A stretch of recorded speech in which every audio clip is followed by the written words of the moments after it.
All right. Welcome back, everybody, to a quintuple collab. I think that's probably like 7 or 8, but of the Red Line podcast here, joined by your host here, Alex Jaworski, my good friend Justin Turpin, and the gentleman, put that very lightly, gentleman from Sports and Stuff podcast. There's about 6 of us. I don't going to run through names, but I'm not even going to ask how everyone's doing because we don't really need 6 responses of good. I'm going to dive right into Red Sox season preview, if there's even a Red Sox season to begin with. But Justin and I are very happy to join with you guys today. And we want to start it off. I mean, 82 games, it looks like, beginning of July 4th, right around there. I mean, I'll start off. Number one problem with the Red Sox season going forward. Whoever wants to start. Pitching. I was going to say pitching, very big problem. I think that's much simpler than that. It's pitching. Here's the bigger problem: pitching or the bullpen. I don't know. I'd definitely say starting pitching because if you don't have a good starting rotation, the bullpen shouldn't even matter. And I don't know who we have past. I mean, past really number 2, I'm getting scared of who we're putting out on the mound. And I don't even think the bullpen would be a factor at that point if you're getting shelled by your third starting pitcher. Mm-hmm. You know, Erod's probably going to roll his ankle on first base halfway through the season. Who knows with him? I mean, Evaldi, he's good when he's throwing, but it's the guy's got a lot of injury problems. But I mean, like I said, Erod's going to go to tag first base and eat shit, and the rest is history. He's going to be out with a sprained ankle for the next 4 weeks. So I think starting pitching, is worse than the bullpen because, like you said, you can't get to the bullpen without a good starting rotation. Yeah, I agree. Mm-hmm. And you got Chris Sale, who's legitimately built like a stick. I mean, guy throws his arm out every other week. I mean, legitimately, I can't believe how much he's just deteriorated over these last 2 years. Well, it's really sad to see him go from, it's just the injuries. He's never, last year he didn't pitch amazing, and then he got hurt on top of that. And I wouldn't say I think he's just falling off a cliff. I don't think so. I think last year was an anomaly for him where, all the injuries, we saw it in the World Series here at the end. He was hurt, and I think that carried over into last season. I expect him to be one of the few bright spots on the team, with obviously a few of the bats. But for pitching, I feel like he's the only guy who should stay away from criticizing. I think he's the only guy that's going to be able to try to carry that pitching rotation that's pretty bad behind him. But. I mean, Chris Sale last year, I don't know about you guys, but every single start, it was like, all right, maybe he turns around next time. Maybe exactly. Right. Always looking to the next start, and it just never happened. It was always just adequate and just get shelled a couple times, and it was just really frustrating to watch. I feel like that was the whole Red Sox team, though. We got to turn it around next series. Wait, after we play the Yankees, let's get a couple wins. They're going to turn it around then. It just never happened. They never recovered from that West Coast trip. Nope, never did. It makes no sense that the reigning champs are opening up on the West Coast. That was bad. So bad. And then they never recovered from it. The season was doomed. The guy needs to drink a gallon of milk. You seen him? Seriously. It's like a walking. It's strengthen those bones. It's like when they had the picture from Pablo a couple of years ago. Oh, in spring training. Yeah. That picture that went viral earlier this spring training, which he was shaped like a little piece of paper, all the way down. Yeah. I mean, that was the Pablo Sandoval picture of 2014. That was it's scary. Maybe we could average out Pablo with Sale, maybe put on some weight on him. I don't know. I feel like that'd work. Who knows? Speaking of big pictures, Big Sexy wants to come back one more. Why don't we just give him a shot? Might as well. Brian Johnson. Fill up those seats, dude. Sell some jerseys. Yeah, right. Maybe next year. He'll be 48 when the fans are back. But moving on from pitching, the bullpen, it never seems that the Red Sox have such a strong bullpen. Even going back to the 2018 season, everybody just showed up at the end of the year. They said they were ready to go. Everyone was talking about how bad the bullpen was, starting pitching, all it takes is 1 or 2 guys to get hot, and you have a consistent starter. Then you have 4 and 5 who, can be hit or miss. But even the bullpen, now that I think of it, it's pretty solid. Considering all the guys coming to hand, all the experience they have now. I mean, it looks like everyone's going to be healthy. I mean, minus guys that we've lost in the past couple of years, like mostly Kimbrel that I can remember. I mean, they were fine without. I think they need a closer. That's their problem. They don't have an official Workman at closer. I don't think he can handle this. No. Right, they were working it out. Was it Brazier? Was it Workman? Who was it? They didn't even know. And that's the problem. Is they didn't have a guy that can go in there and shut the door. And that kind of screwed them. That's why losing Kimbrel was actually a lot bigger than people make it out to be. Because it messed up the whole ball rotation because they didn't have a guy that can go in there and close the door. Yeah, they tried to put Barnes in there, and he didn't live up to what we thought he was going to do. Well, the thing with Barnes is he's more of a relief guy. He's an Right. They were trying to get him. They were trying to do a close by committee, which statistically has never worked. Close by committees are probably the worst thing in baseball in a bullpen. But I mean, like, Barnes is a really good relief guy. When you give him that, like, he took the step up and didn't do great last year, like the role was. But I mean, Workman had one of the best statistical seasons. Like, Workman had a great. Oh yeah, his definitely. insane ERA, and then Walden has shown flashes of being good. Although I definitely think they need to upgrade there. I think that it's definitely better than their starting pitching. I can't stand Heath Embry. I don't know about everybody else, but I mean, Yeah, he's I put some respect on him. He runs out to Narcos, which I find kind of funny, but that's really about it. Dude, and to top it off, I mean, this all ties back, in my opinion, to a farm system. A very weak farm system. I mean, you emptied it out to trade for Sale, which obviously great trade. You won the World Series, but I mean, you're dumping off Mercado, who's gonna be a superstar. He's gonna be a very good pro. Michael Kopech, who throws 100, and when he stays healthy, he's very good. I mean, not just that trade, but overall, you don't have a very good farm system where you can pick guys from. You have some really good bats. They consistently have good hitters down there that you could call up, like Jared and Dahlbeck. They don't have pitchers, no good pitchers down there. There's not Not really. when was the last time you heard somebody talking about a minor league pitcher for the Sox? It doesn't happen. Daniel Bard. Daniel Bard. 2009. And if they had any chance to salvage that farm system, it was with the Mookie Betts trade, and they didn't do it. No, They surprised them. They literally, you had Gratterall. I mean, who would have been your only bright spot as a pitcher? But instead, they take the shortstop. I think Jeter Downs is a great player, but we already have a shortstop and a third baseman. There are two best positions. So drop the pitcher. best part of the team.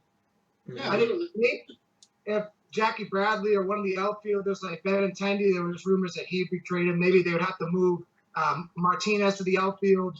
Then you put Devers at DH. I don't know, because Devers' defense is still a liability. I think he's not better, but it's absolutely still a liability.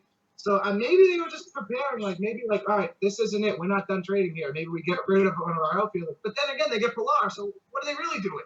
And Verdugo. And we have Verdugo. Yeah, Verdugo. Yeah, that's right. It's crazy. But I mean, the fact, so the thing with that trade is obviously losing Mookie sucks, but I think that's been obviously the service time that you get. So I mean, I'm glad. Thank God we traded Mookie. I wish we got better stuff for him, but the fact that he gets service time and he's going to be a free agent means, we didn't lose him for nothing. So I'll take. And it. I saw reports coming out that a lot of the guys think that Mookie's not even going to touch the offer he got with the Red Sox, the $310 million.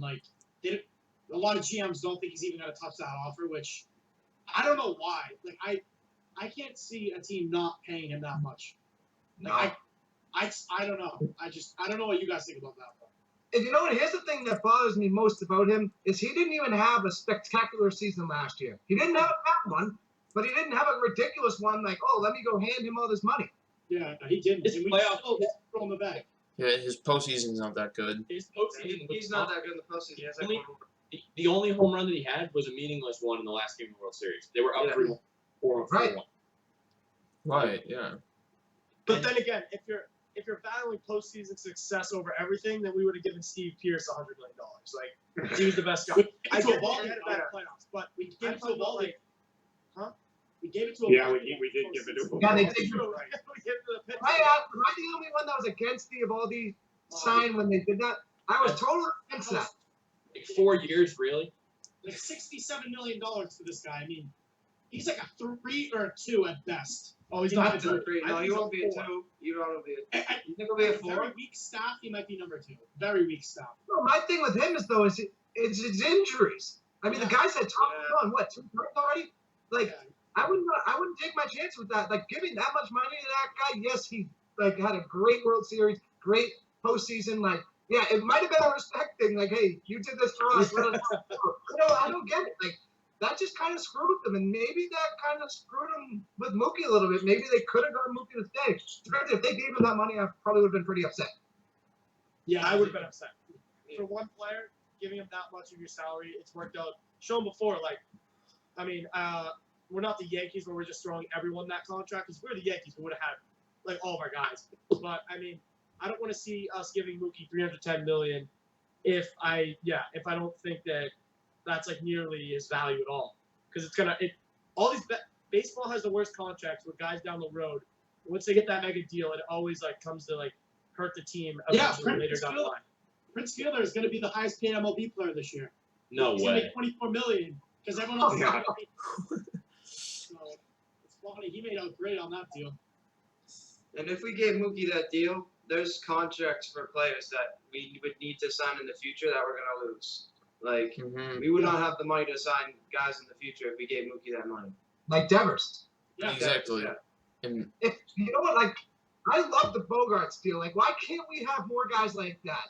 Yeah, exactly. that's a good deal. That was a good signing. That is a good move. He helped the Red Sox out, and he's still making a boatload of money. Yeah. It's not like he's making less. I mean, he's still making a lot of money to go out and play baseball. But he took it to stay with the Red Sox. And that's just, in my opinion, is that he did that. I mean, here's something I want to float out there, just to stir the pot a little here. Being the host, of course. Why do we still have Jackie Bradley Jr.? Why didn't we get anything for him, and now he's just going to sit on the bench? You can talk defense is great all day. I mean, come on. Who cares? You need to hit. Yeah, you got to get hits. I mean, imagine he needs to start hitting the baseball, dude. I mean, imagine if we got rid of him in 2016 when he was on that hitting streak. We would have gotten so much more. You could have filled up the farm system again, and then made another trade and strike and got someone else big. But I mean, you let him rot out, and now his trade value, in my opinion, is not much at all. That's the thing. Is they have opportunities to fix their farm system, and they've whiffed on them. Yeah, they can't do it. They just don't do it. They're scared. Yeah, they're way too. I don't know why they're holding back. You got to be all in or all out. If you're gonna trade away and let Mookie walk, you got to fill the farm system back up. Absolutely. Or you got to let go for more good players to get back. One guy. I see We it got as two farm players in that trade.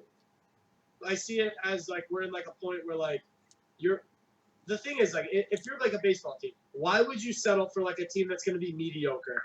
Like we're not near like I mean no disrespect and I'm like there's all Red Sox fans and I think we all could agree that the Red Sox just aren't going to the World Series. We're like in a middle ground kind of way. It's like we have guys who aren't like 23 and 25 where they're like getting better and growing. It's like all right, Bogarts is like in his prime, Devers is near his prime. Like we're in like a middle ground where like we don't see like okay like the guys in the farm system are gonna come up and we're gonna start competing for a World Series like again we did like in 2018.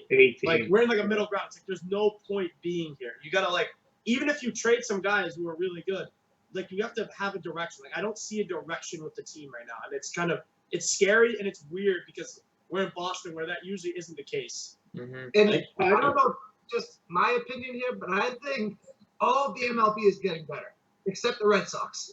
They're stuck. Yeah. It's getting better, definitely. Look at that Rays team. That Rays team, like 4 years ago, was like one of the worst teams, and now they're probably going to be. It's not unbelievable. The Rays have an eye for talent, dude. They trade. I mean, like a train robbery. They traded Chris Archer for Austin Meadows and Glasnow, who Glasnow would have won a Cy Young if he didn't get hurt. And Meadows had like an MVP start to the season. He was hitting better than Trump. And he slowed down. I mean, those guys, they killed that deal. Archer has like a 5 ERA over in Pittsburgh. Yeah, Archer's not doing so well. He fell off the cliff. He did, yeah, I know. They murdered that trade. The whole thing with the AL East is loaded now. It's the hardest division in baseball. They're loaded. It's easily the best division in baseball. That's right, Sid. And there's so much talent there. It's just going to make it more tough for the Red Sox to make it to the next level because you got to play these guys so many times in the season, and then not the Rays. They used to be like, all right, you're playing the Rays this weekend. That's an easy sweep. Not anymore. You got pitching staff. Maybe you can look at Baltimore like that. But I mean, Not- really, everyone Baltimore's getting better too. is good. Yeah, Baltimore's gonna have all those first number 1 picks. They got Richmond last year, and they're gonna have. I think they have the 2nd pick this year. But even So, even they're gonna get there. even knowing the Sox, like they'll go into those games against Baltimore, being like, all right, we're gonna take these fine, we're gonna get a win and get out of here. Knowing them, you split even sometimes. Like you're gonna take games for granted, and you're just gonna get like slapped in the face. Like wow, like those guys kind of wanted to beat us today. Like it's just frustrating. I mean, I don't want to take Alex's job here as the host, but I kind of want to float a question. I mean, I don't know if this is obvious or not. Would you rather be in the place of us or like Toronto right now? Toronto. Toronto. Toronto just signed Hyun-Jin Ryu, and they have an amazing young core. Like Yeah, that, great. they're The gonna only be thing, amazing. I think the Ryu trade is kind of going back to what we're saying with these like mega deals for guys. Like Ryu is like, I believe he's 28 or like 30. Like he's not like 25. So I think his past 2 years he's been insane, but I definitely don't think he's gonna repeat it because we see the case of like all these like all-star caliber pitchers leaving town, going somewhere else, getting the mega deal they want, and then like blowing it up. But I definitely think that I would rather be them because you have a great farm system with pitchers loaded on They deck, still have and you have great young guys in the farm. infielders. And then the infielders you have that are like your prospects aren't just like mid-level, like good prospects. They're like Vlad and Bo, who are like elite guys. Kevin Biggio. Yeah, I don't want to knock the Red Sox saying there's no future here, there's no potential, because there absolutely is. There is. No, that's correct. You still got the outfield's not old. You still got Benintendi. Yes, Jackie Bradley's starting there. They have talent. I'm not saying they don't have potential. Even Christian Vasquez. I mean, the guy had like almost an all-star season last year. Oh yeah. Good And year. he had a great year last year. And I mean, Right. yeah, he's kind of up there too. But there's absolutely potential here. And I see a lot of like guys like Devin Chavis, big power hitter. Yeah. Who knows? And you got Dalsack coming up too. Right. I like Dalsack's Dalsack. gonna be pretty good. I like Dalbec. It's definitely an awkward position for them. I don't know where. If you put him at first, you still have Moreland. I don't know where you would put Dahlbeck. I mean, You can put Dalbec. the problem is all the great prospects are like guys we don't need. We Right. don't need more third basemen. We don't need them. Like we're fine there. We need some pitchers and stuff like that. We don't have that right now. I feel like we just have a surplus amount of infielders. Yeah, it's all Just like ending for no reason. I don't know if you guys watched spring training, but Jaron Duran had like an amazing spring Yeah, training. he could take over at right field for us if like in like He a couple was- of years He was easily. very, very, very good in spring That's a little bit down the road, but That's yeah. a little I know it's still easy. he had a lot of stolen bases in the minor leagues though, so he could definitely be a potential like he could be a huge threat. I On the base, think he could for on the sure. bases. But I mean, like, I'm not trying to take Alex's job again here. I'm just saying another question. I mean, my opinion on Pedroia is that I kind of left you on. Nah, he should retire. He's washed. Get him out of here. I don't think you'll find someone more ticked off about this than I am. Pedroia, retire all right, homie. Just retire. Take it easy. Get off the team. Like, He's hurting himself. Hurting his own legacy at this point. what, you go over 4 like He a crushed walker his own run back legacy. here? Woo, like get out of here, dude. Not my captain. No, used to be the Definitely Lakers. not Now He you lost me.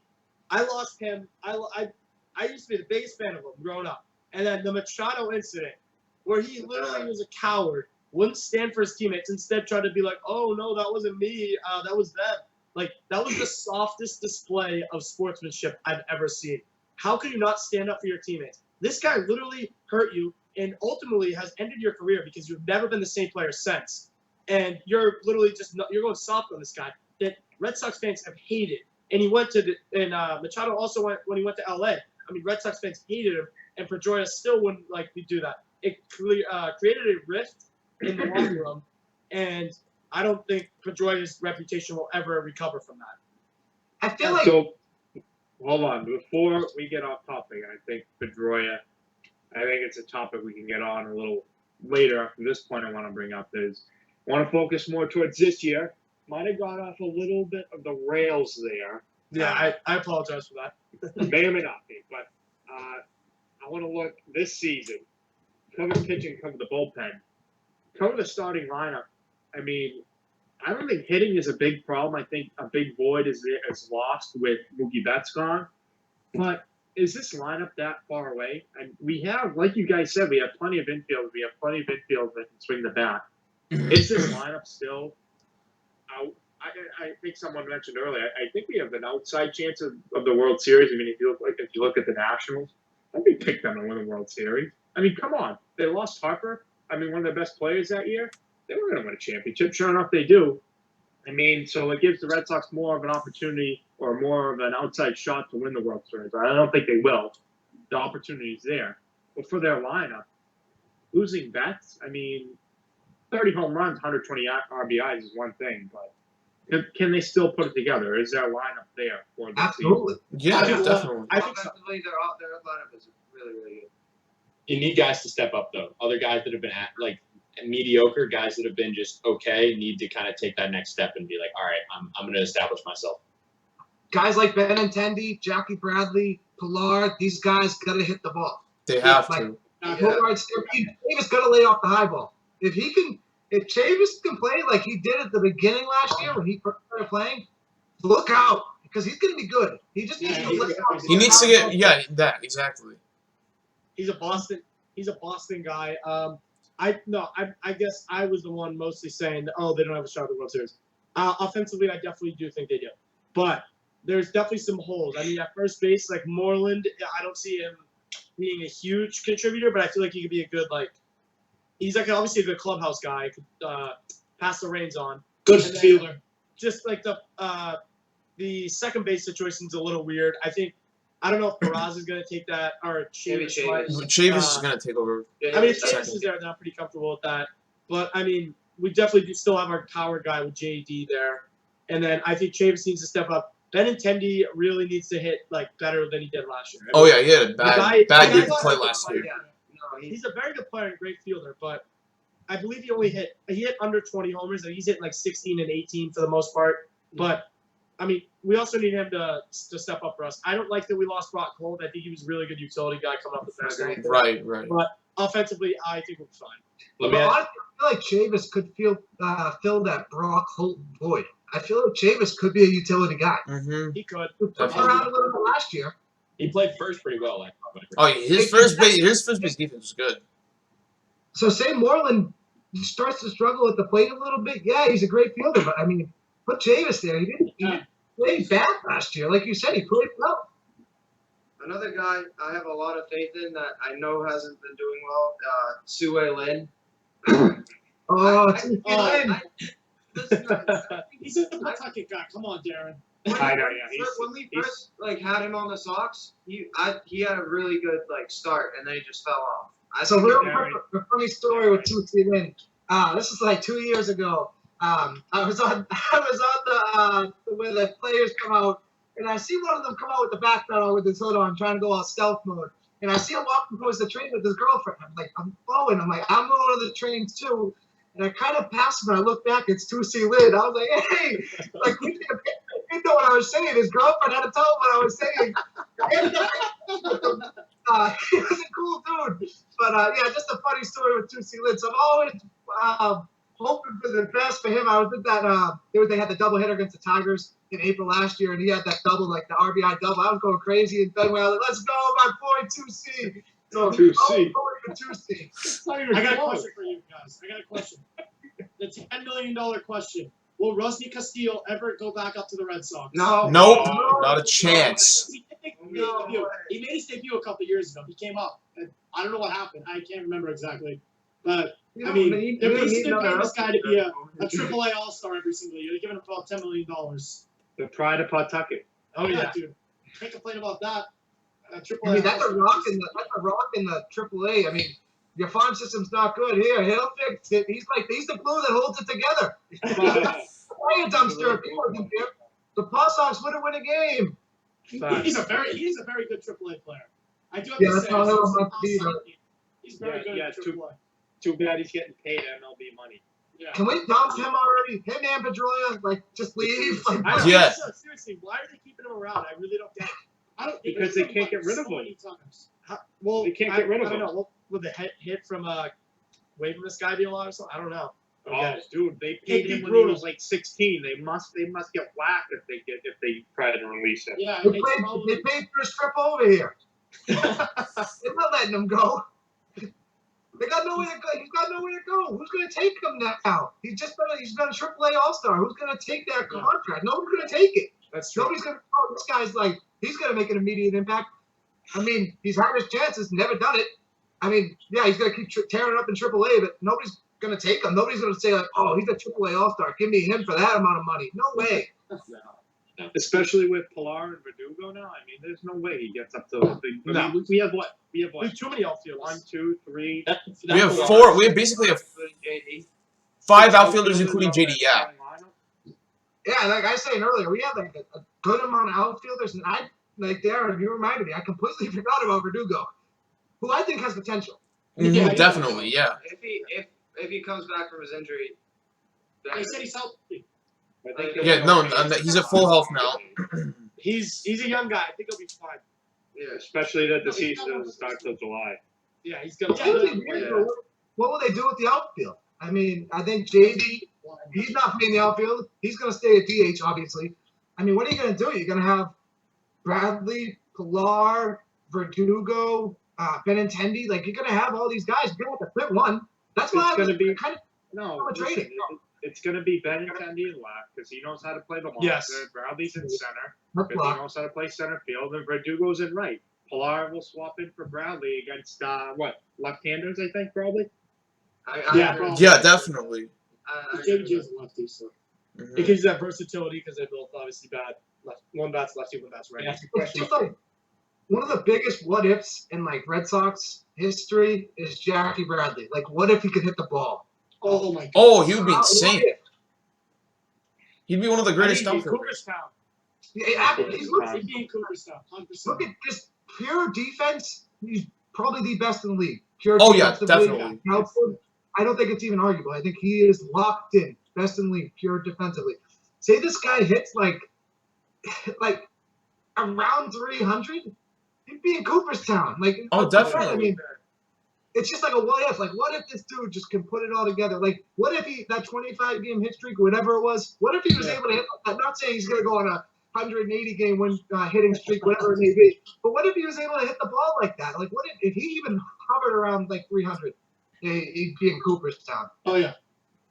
There's it's so weird. I've never seen it. Like, his swing isn't bad, but there's just like a hole in it. It's atrocious. But I think if you were to be a great hitter, it would have allowed us to keep Mookie because it would have been like you could look at it both ways. Like, if he was a good hitter, we could be like, well, if Mookie's trying to negotiate, it'd be like, no, we have this other great guy too. Like, you're not our only good outfielders. They could allow Mookie. They'd have more leverage with Mookie. But then at the same time, you might have to pay another guy even more money and then lose another asset. But I don't know. I really hope he could pick it up and start hitting the ball. But I mean, he's around 30 years old now. I mean, he's got to figure it out. I don't see him changing. I mean, he hasn't. I don't see. I don't see him improving at all. No, he's only on the team for his season. Yeah, his ceiling is probably about a 240 batting average with 11 home runs and 50-something RBI. Yep, exactly. And hitting out of the 9 hole every time. Yep. Yeah. My question is, with the loss of Mook, who's leading off? Benny? I think it's gonna be Benny. I think it's gonna be Benny. He struggled leading off though when he did it when he started to do it. He did struggle, but I mean, I don't know who else to do it because you can't have Bogarts lead off. You won't be JD. Oh, you could potentially have Verdugo lead off. Maybe Verdugo, but he's even more power guy too. So it's going to be interesting. I think it'll be Benintendi because most of the have a big bat. Like we said, I mean, Chavis, you never know what he can hit it he can hit it into the Charles River. Oh yeah. Like JD, Bogey, like Devers, none of these guys can hit first. They can lead off. They pick off. So I think really the only lead off option you have would be Benintendi. And as much as he struggles with it, I might figure it out. I say get a little, give someone a chance here. I mean, JBJ. I mean, hey, pal, go hit first. Yeah, let me start one out to start the game. I was gonna say, you got 2 outs left. First game. 4 strikes. If you think back, he benefited. He benefited from when he hit first when he had his hitting streak. I mean, he was getting single. I mean, however, I can't remember how long the streak was, but I think it was 27 games. I think Something like that. Something like that. maybe he struggled because he hasn't gotten the opportunity. Right. I mean, as we give talked him- about earlier, these guys, they're going to have to step up. And that would be J.J. Benny. I think it would be Benny. I'd put my money on that. But, I mean, they're going to have to step up. I mean, Benny, like you said, he struggled leading off. But he's going to have to shake that off. He's not going to have an option. You know, like, they're going to say, you're the only one that can really do it. You got to go out and do it. And that's the only way. Like, people are going to have to change on that team. They're going to have to change what they're doing. And that's really it. I mean, it's really it to it. You gotta change it. Like, So how about some lag there, definitely. But anyway. I thought that was only me. I thought No, I thought that was only me. I thought it was mind bugging out for a second. am I lagging? I guess it was. I didn't know. Mr. Roboto over here. I didn't know why he was laughing, and then all right, that's why. My brother downstairs got 5 computers running. Like, All right, so we're about 40 minutes in here. Maybe we can start to wrap it up. The last thing I'll float out there, the season, AL East and playoffs. Where are the Red Sox finishing? Do they have a wild card spot? Where are they in the playoffs? Are they making playoffs? Someone, please, one at a time. Start it off. I'll think. start. Okay, I'm gonna go. Yeah, you go. You go. They can get a wild card, and they just have to show up after that. Because I think they're on a proving ground to say, we don't need Mookie Betts, we don't need Chris Sale, we can do this. It's like when the Celtics, we don't need Kyrie, we can go ahead and win this whole thing. We can win this whole show. I mean, young guys like that. They have young guys. The Red Sox. They had young guys on the Celtics won that, like Tatum. Tatum was fully, he launched himself into the spotlight. Guys like, Xander can finally, say, hey, this is going to be my team. Or JD can, hit 50 home runs, whatever it might be. But I think they get a wild card spot. I think they are successful just because I think they can find a way. I think they'll have a clean slate with Cora. They won't have to be buddy-buddy with anybody. I think Greinke can, prove himself as a legit, manager, even though he's probably not coming back next year in any position. But wild card, and then from there, I think whatever happens, happens. I think to start off, I think the Yankees will probably win the division. I mean, they're too loaded. I mean, they just did all the right moves. Their outfield's even more deep than ours. They got like 6 good outfielders that could literally play any night. And the thing for me, I think the Rays are an anomaly to me. I don't know where they're going to finish because as good as they are and as talented they are, to me, they're still the Rays. So I don't know. Agreed. I don't know. I definitely think the Rays will win more games than us, but I think it'll be very close. And I still think we're going to make the wild card. I could see us maybe winning the wild card. I think we can win the wild card, and from there on, I don't have big expectations for them. But if they get hot, then I could see that happening. You never know. It all depends on pitching, really. If the pitching can get hot, I think we're going to win. We can win some games, maybe get to like ALDS, ALCS, maybe if we're lucky. But I don't have much beyond that. I'll keep it short and sweet here. I definitely think I'm going to say I'm probably the most negative. I feel I don't know about the Red Sox. I think they're going third in the division, miss out on the playoffs. I think Rays are second, Yankees are first.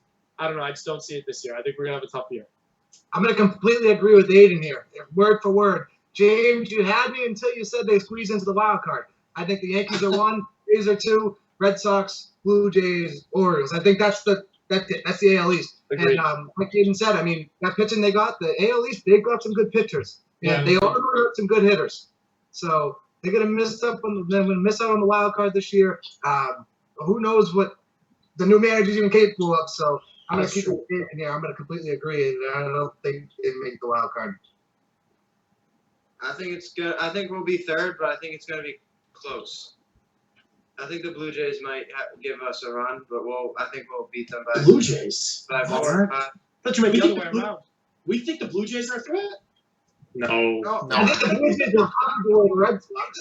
But just like I feel like they'll win some games, not against us, but against other teams that I think they might just catch Hot take. Blue Jays will win games versus other teams. No, If but they I find a think, fair way, they'll never win. I think to Darren's point, real quick, I think the Jays have a lot of talent. They're just not there yet. So Yeah, I they think do have a lot of talent. For the benefit of this, though, I think that's a wild take. I don't think it's even close. I think they'll be a definite 4. They have talent, but they're not there yet. Pitching, not even close. Well, the Red Sox isn't great either, but the Jays, they're young. They could get hot out of the gate or whatever, but they just don't have the legs for it. 2 or 3 years, they could be a World Series contender. But to Darren's point, I don't know about Toronto, but hey, he could be right. He could be right. We'll see. I mean, the Red Sox, they can come out and lay an egg. There's no doubt. So whoever's next. I'll take next. I could see it being very similar to last year, but the only difference being the expectations aren't going to be as high. It's just going to be like, oh, this is what this team is, and it's going to be more people expect it. I see a lot more questions surrounding not this coming season, but the next one, what that looks like. And I think that's going to play a big role into it too. Guys leaving, guys staying, who's coming in, who's going to be manager. And I think that's going to be kind of a distraction for people. And I say third, but I don't see them making an impact in the playoffs. All right, last take. I agree with everyone here pretty much. They're gonna finish third in the AL East. Different ideas said. Yeah, everyone's had different ideas. Yeah, they're gonna be third in the AL East, but they're not gonna make the wild card game. Given all the given the Athletics made the wild card game last year. They had a lot of wins, and obviously the Rays are in second place in the East, in my opinion. So they're gonna make the wild card game. There's no way we make it into the wild card game. There's no way. Oh. I mean, it's gonna be. The Athletics gonna win our division. Actually, division, we don't care. yeah, we don't. Yeah, Oh, come on. We'll still brought up the Athletics in our division somehow. We were talking about the AL East, and then you brought up the Athletics. I think it's. Hold on, it totally slipped my mind that there's 3 divisions this year. Oh yeah. Oh yeah. Sid, good job, dude. I did not. I was thinking you were completely talking. Wait, is he right? They're in our division for the. 3 yeah. Oh wow, sick. So wait a second. Wait, Oh, wait, hold so the on. Athletics are Hold on. This Oh, I think we might have to run through our predictions one more time. I'm not every day. I'm not Oh. I think Sid, you didn't do that on purpose, right? I know, I didn't. Yeah, it's completely accidental. I'm just I'm just ready to get back to normal, dude. I'm just talking baseball. This is the sense of normality to me. Just talking baseball. There's 3 divisions. This isn't even affecting this. There's 3 divisions. Come on. Yeah, I know. Reveal. All right, so who really knows what they'll do this season? But I just thought of one question in my head. Justin and I have thought on this for a little while on our podcast, the Redline Podcast. Be sure to follow us on Instagram, Redline617, Redline6 on Twitter, where you can find all your podcasts, Redline Podcast, of course. Whose seats are worse? Fenway's grandstand mostly, or the new TD Garden seat? Ooh. Think about it. Think long and hard. I'm gonna go. Wait, hold on.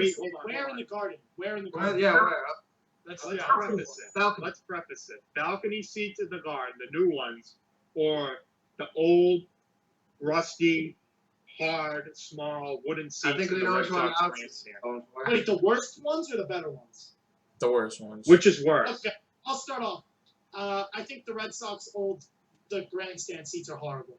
Thank you. So Okay. here's Hold my on, point. hold on. If you Let have- the man talk. Let the man talk. If you are unlucky, you'll be sitting next to a very large man, which I have had to sit next to a big guy, and you have no room to move at all. And those seats are straight up, and they're very uncomfortable to sit. I swear I stretch after every single inning. They're very not comfortable. And from my experience, I haven't the Celtics balcony seats. They weren't that bad from what I can remember. The Red Sox ones are tight. They're not that comfortable. And you always have to stretch up. I don't know. That's just He's just got more experience at Fenway. That's all it is. That's a fact. That might be a fact. Hold on. That's a fact. I definitely have more experience at Fenway. He's got PTSD. That's true, I do. The thing with the garden, though, is everyone complained about their seats, but the balcony, you're not sitting behind. You're not sitting. Your seat is not literally behind someone else's seat. Oh, Like your leg room at Fenway, there's no leg room. At the garden, there you have plenty of room to spread out in front of you. Here's your seat at Fenway, and here's the person in front of you. For someone who's 6 foot even, like myself, who has really long legs, I'm screwed. I'm getting scratches on my legs. My legs are falling asleep. There's nowhere to put my legs. But anyway, who's next? I got it.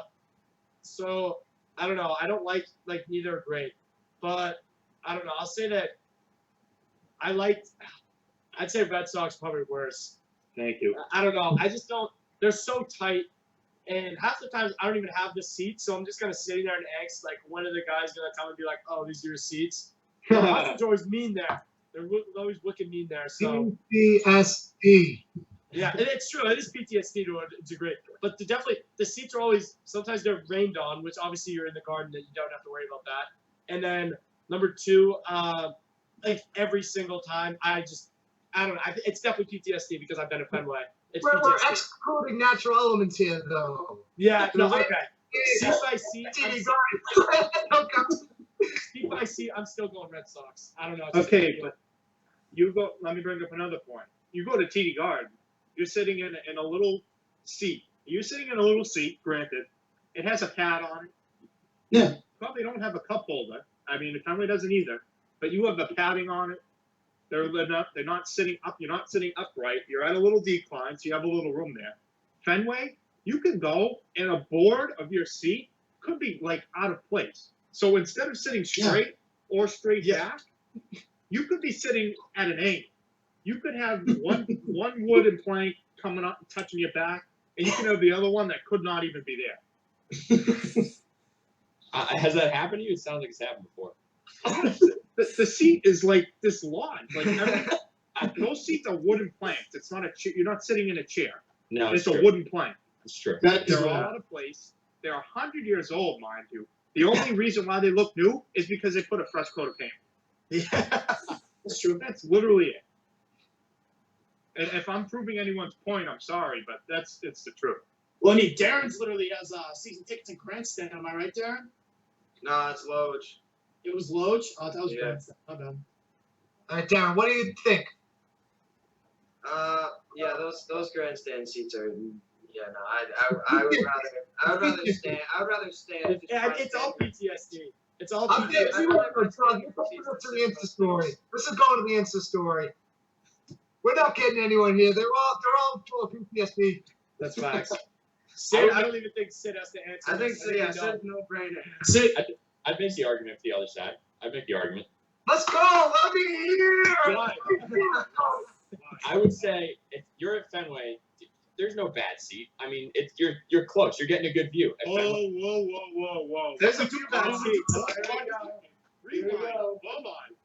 I mean, right field corner, yeah, you're not facing the plate, but like. Yeah, and guess what?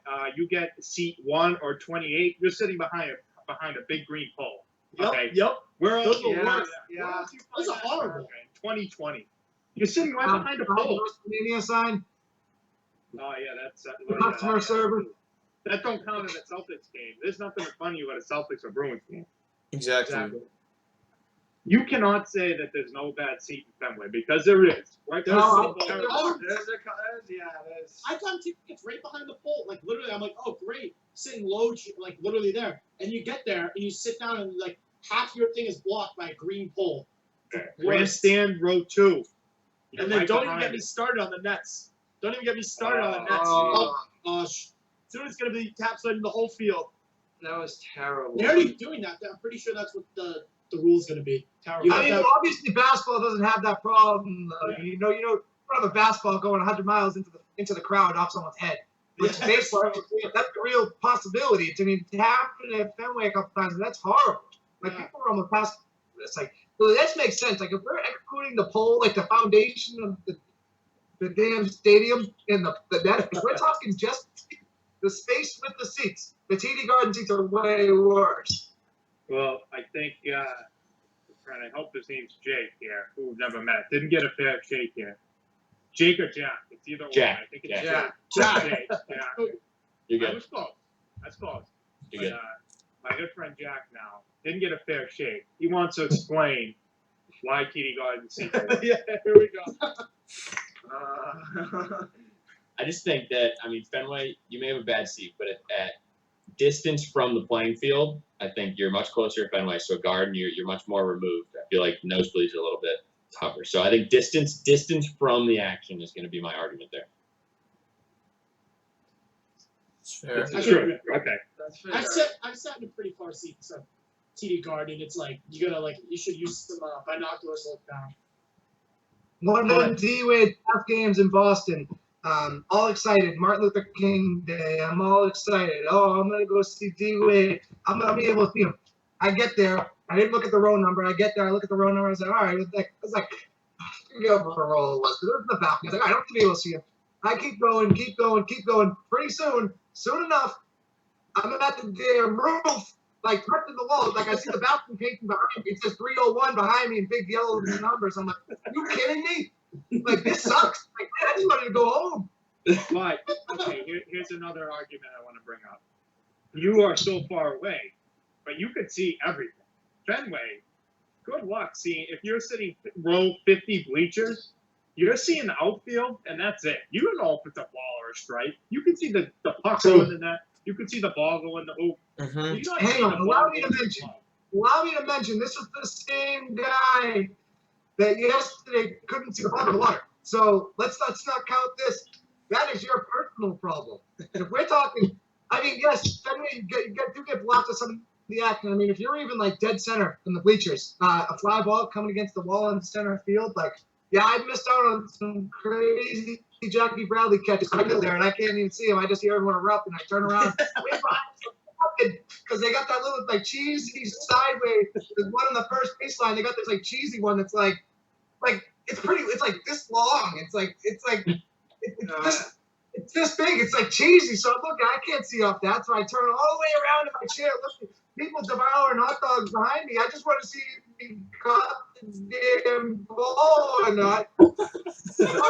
Yes. Like, I'm going TD Garden. The seat itself, the space and the comfortability in the seat is worse at TD Garden.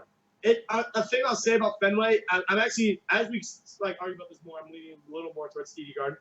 One, obviously, someone said it, the strike zone, you literally can't see anything. I'm like, oh, that's a strike, and then they call it a ball. I have no idea. Two, this is honestly the weirdest thing that I have to complain about. You can't see, there isn't a scoreboard at Fenway Park from numerous seats. You can't see the score. Yeah, you have to You have to like squint. You literally can't see the score. It'll say ball, strikes, outs, inning. I mean, it won't even say the inning. It'll say the batter has so many metro stats. It'll say how did he hit against left fielders in January on the team? Yeah.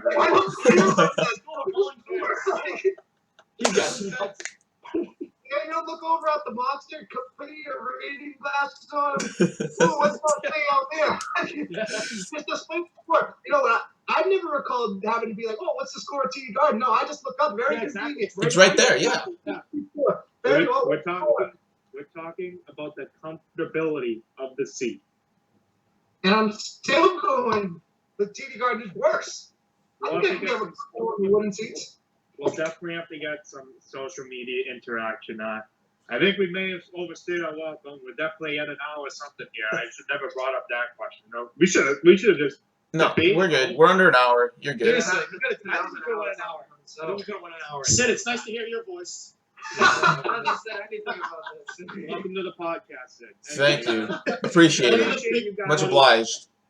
I'm gonna wrap it up here. I think we've had our fair shake here. I appreciate you guys having Justin and us on. I know. Thank you guys. Thank you guys. Appreciate it. Yeah, thank you. I like talking some baseball. People that can really argue with it. I mean, me and Alex can only go so far, and then he cuts me off saying, "Oh, we're getting off track here." Yeah.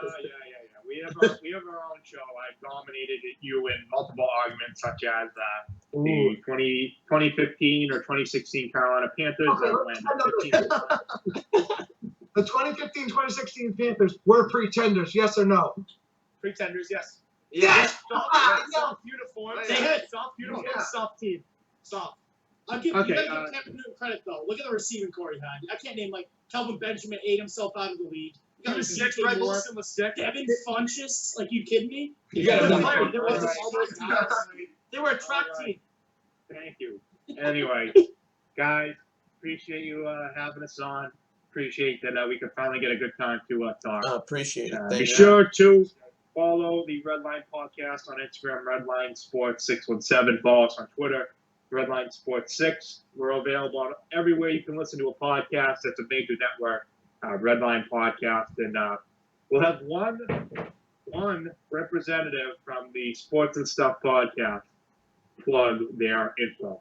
Sid, Go ahead, brother. Sid, go ahead, brother. All right, go follow us on Instagram, at sports_n_stuff_podcast. Don't miss it. It's on Instagram. Spotify too. All right. And it's Spotify. It's on Spotify. We got videos going on IGTV, so make sure you check us out on that. Don't forget to check us out on Spotify as well. So yeah. And is that like N and Nancy? Yes, N as in Nancy. Okay, all right. I'll check it. All right. To all listeners, appreciate you guys checking us out. A little couple kinks in this one, that's for sure, but that's okay. I'm sure they'll stay along for the ride. And to my good friend Jack there, sorry I called you Jake. But anyways, appreciate everybody listening. Appreciate everybody's time. And we'll see you all, we'll see you Friday. I don't know when we'll see these guys next time, but I'm sure it was a fun time. Yeah, whenever we want, really. If Sid will edit a video. Yep. Yeah, All whenever right. Sid. Yeah, if I do. Who said maintaining a schedule is a good idea? But we'll see you guys all soon for the Redline Podcast. We'll see you all on Friday. See you then. Hey, thanks guys. Peace out.